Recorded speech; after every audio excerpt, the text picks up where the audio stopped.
What's good, everybody? So if you've ever struggled eating sushi and using chopsticks, this little device is going to help you and show you how to do it very easily. It's also a great way to teach people how to use chopsticks. Stay tuned for the whole video. All right, so you just got some delicious sushi, or maybe you went to a restaurant and you don't know how to use chopsticks. Now, these are plastic chopsticks.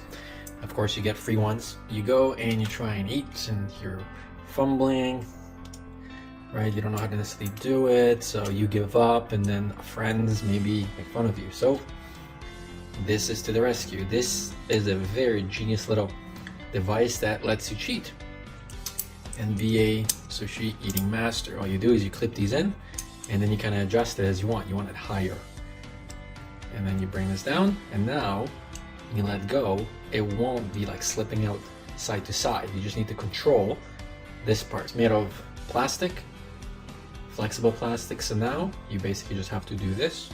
So you reach down, you grab your roll, and you put it in your mouth, just like anybody else. Perfect little gadget that anybody can just bring with them. And it will work universally with absolutely every single chopstick. So that's my video. Thanks for watching. We'll see you in the next one.